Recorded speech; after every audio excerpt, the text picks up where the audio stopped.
From pyramid schemes to email scams, it's unfortunate, but there are people out there who will use fraudulent practices to get your money.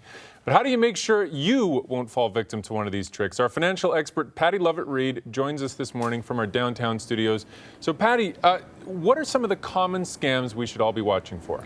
You know, anytime there's an opportunity to make money, and not the old-fashioned way by going to work, there's likely some sort of hitch associated with it. You may get a call if you're a grandmother suggesting a grandchild is in dire need of some sort of financial amount because they could be in jail, and you haven't seen that child for a while, and you might suspect it.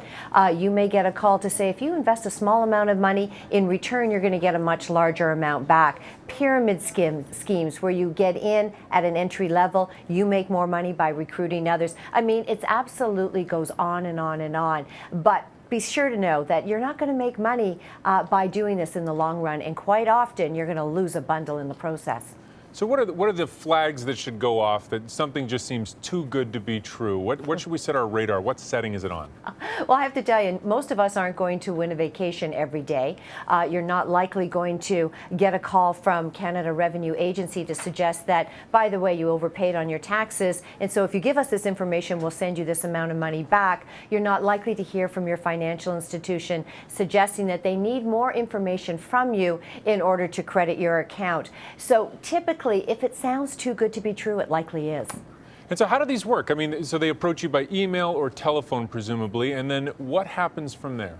Typically, they try to engage you emotionally. They want to somehow connect with you on a level. And often they've done their research, or they have a tad of information about you, just enough to know something that allows them to open the door a crack. And so, for example, my mother got a call from CRA suggesting that she owed more money on her quarterly installment. Now, she knew that she'd already paid the full amount. She's very astute around this matter, and they called 3 times trying to solicit more information out of her. And she said, "Look, who are you?" And she hung up the phone. Now, she knows that because many in our household, of course, we talk about this sort of thing all the time, but a lot of households don't. And so all of a sudden, if you get that small emotion, they may decide to explore further and give out far more information than they ever should have.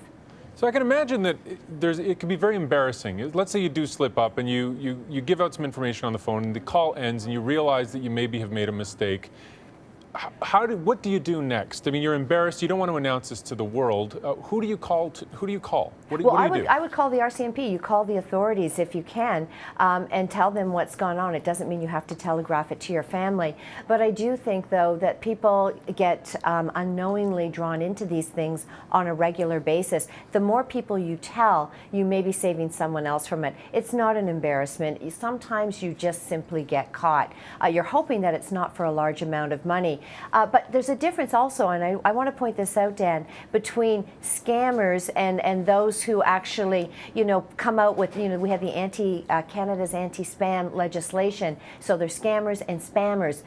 You're going to get a lot of unsolicited emails and phone calls that you don't want. You should actually notify if you're on Gmail or Yahoo or Hotmail, because they respond to volumes. And if they find that a lot of people are doing this sort of thing, they'll get involved in it. And plus, this legislation that came into play back in July for all those unsolicited phone calls that you don't want to get, well, come this July, you could actually form a class action lawsuit and go after the companies that are continuing to do this and act outside of the law.